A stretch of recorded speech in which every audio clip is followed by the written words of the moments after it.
I often browse Twitter, or I guess X, and see a lot of demos and trailers for a variety of upcoming indie games. A few really caught my eye, and one that appealed to every bone in my body was Hollowbody.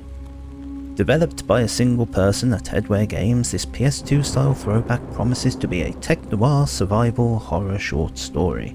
With clear influences by games predominantly from the Silent Hill franchise, it's expected to be an atmospheric and gritty little experience, best enjoyed on a cold Friday night wrapped up in your favourite childhood comfort blanket. The recently updated demo is available on Steam, and the full game is planned to be released by the end of 2024. Here's what you can expect from the demo. Before you even begin playing the game, you're presented with the option to enable tank controls, just in case you want to relive that late 90s, early 2000s annoyance that early horror games presented to you. There's 3 difficulties to choose from, so naturally I picked the middle option.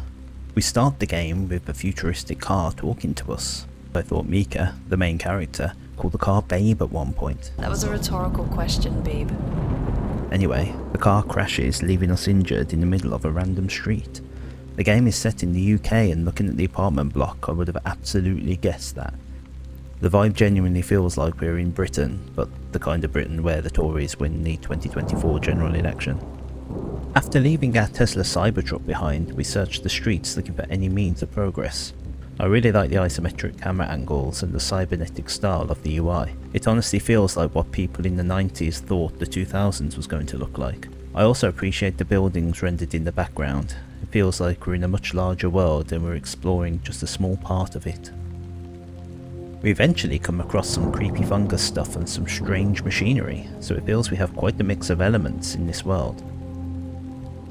The map screen helps us find where we need to go, so I immediately went the opposite way in search of loot, sadly to no avail, presumably because this is just a demo. We find a block of flats which honestly reminds me of Nelson Mandela House from Only Fools and Horses for some reason. I was really hoping a 3-wheeled van would pop out of the garage at some point. I scouted around and found a dead body and some bullets. The game automatically told me some details about the deceased, which was really cool. Upon entering the apartment, we are told we can't go through this one door due to expanding foam filling the lock, which I honestly think is a first in my 30 years of gaming. There's a whole bunch of apartments for us to loot, one of which has a utility bill that hasn't been paid, so good to know the cost of living crisis lasts another 60 years. There's bodies and contextual skeletons all over the place promoting an eerie atmosphere. Eventually the radio in our pocket activates and we are treated to a snippet of audio of what I assume is Mika and the world's most loving husband having a friendly conversation. Get the fuck out of my house!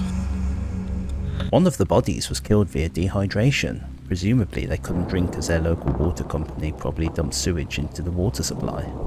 Eventually we start finding some loot, a key card for one of the other rooms and a key in a hole.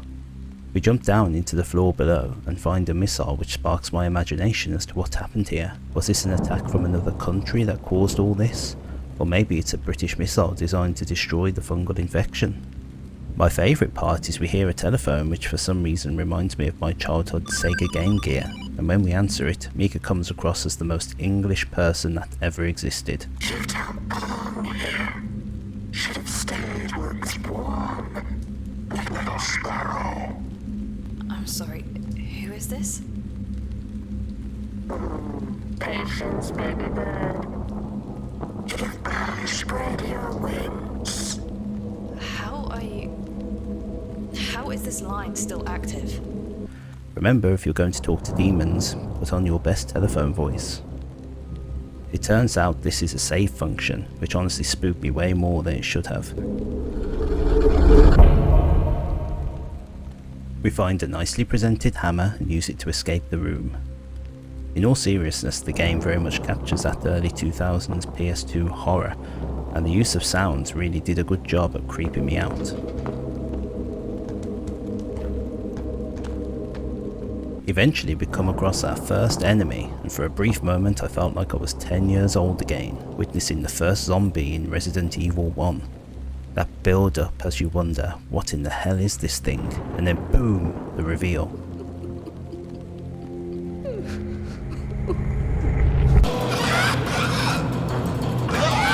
It's a very cool moment, and I think this is ultimately the highlight of the game demo. I have mixed feelings about the combat. I like the targeting, it makes turning and pivoting easier, which is necessary as the movement is a little clunky, a la early PS2 style. The baddie is ultimately dispatched and we can search the room for stuff. After a few wrong answers, I eventually figure out the safe puzzle, albeit a little sad there was no happy noise when I got the correct code.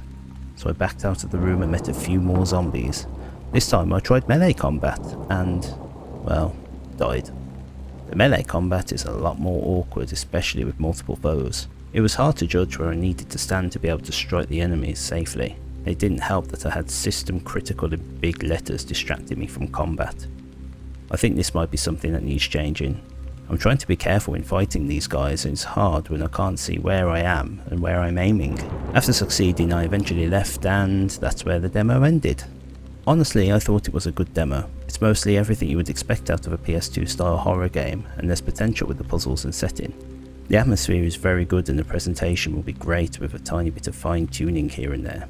The combat stays true to those early 3D horror games and that's not a full compliment. I'm glad there's targeting, but if the melee combat could feel a little looser and I felt a little bit more in control, I'd feel more excited about fighting for my life against a horde of zombies. I actually liked the lack of music, as I felt the weather effects and ambient noise provided a ton of atmosphere. I'd very much recommend this demo and wishlisting the game. I'll leave a link in the description down below. Thank you all so much for watching and I'll see you again in another video.